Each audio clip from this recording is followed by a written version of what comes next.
Repeatedly he has been telling, কিন্তু আমাদেরকে তো কোনোদিন একটিবারের জন্য বলেন নাই যে এটা এই কাজটা কি কতটুকু করলা, এটা কি করলা, এটা এইভাবে করেন, এইভাবে করেন, কিছু বলেন নাই।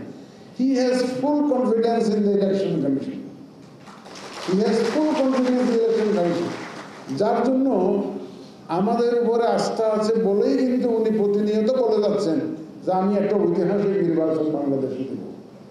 আমাদের এই আস্থাটা, ওনার যে বিশ্বাসটা, এটা ধরে রাখতে হবে, আমাদের প্রমাণ করতে হবে আমরা পারি। অতীতে যাই করে থাকুন না কেন, আমাদেরকে প্রমাণ করতে হবে আমরা এটা পারি, এর কোনো ব্যতিক্রম হওয়ার কোনো সুযোগ নেই।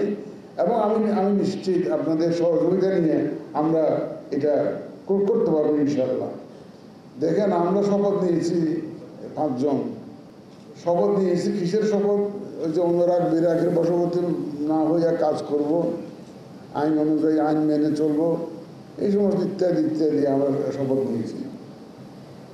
আমি কিন্তু গত বছর 2 মার্চ 1 রমজানে আপনাদেরকে শপথ করিয়েছিলাম, আপনারা যারা উপস্থিত ছিলেন মনে আছে কিনা জানি না।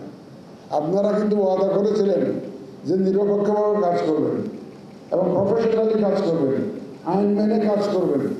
আমাদের ব্রিগেডিয়ার ফজল সাহেব বলেছেন যে আমরা কোনো রকমের কোনো অন্যায় ইনস্ট্রাকশন এখান থেকে দেবো না। ইনস্ট্রাকশন আমরা দেবো, কিন্তু বেআইনি কোনো ইনস্ট্রাকশন আমরা দেবো না। আমরা কাউকে ফেভার করার জন্য ইনস্ট্রাকশন দেবো না, আমরা কারোর পক্ষে কাজ করার জন্য ইনস্ট্রাকশন দেবো না। আমাদের ইনস্ট্রাকশন হবে সম্পূর্ণ আইনানুগ, বিধি মোতাবেক, আইন মোতাবেক সঠিক কাজটি সঠিকভাবে করার নির্দেশনা আমরা দেব। এবং আমরা মেক শিওর যে কাজটা সঠিকভাবে আপনারা করছেন, এবং সেটাকে আমরা নিশ্চিত করবো যে আপনারা কাজটা সঠিকভাবে করছেন। এটা শুধু আপনাদের জন্য নয়, এটা যারা ইলেকশনের সাথে জড়িত থাকবেন সবার জন্য কিন্তু এটা প্রযোজ্য। সুতরাং এই যে 2 মার্চ যে ওয়াদা করেছিলেন, আপনারা হাত তুলে ওয়াদা করেছেন, এই ওয়াদা ঠিক আছে তো আমাকে আবার হাত তুলে দেখান যে আপনারা সঠিকভাবে কাজ করবেন কিনা।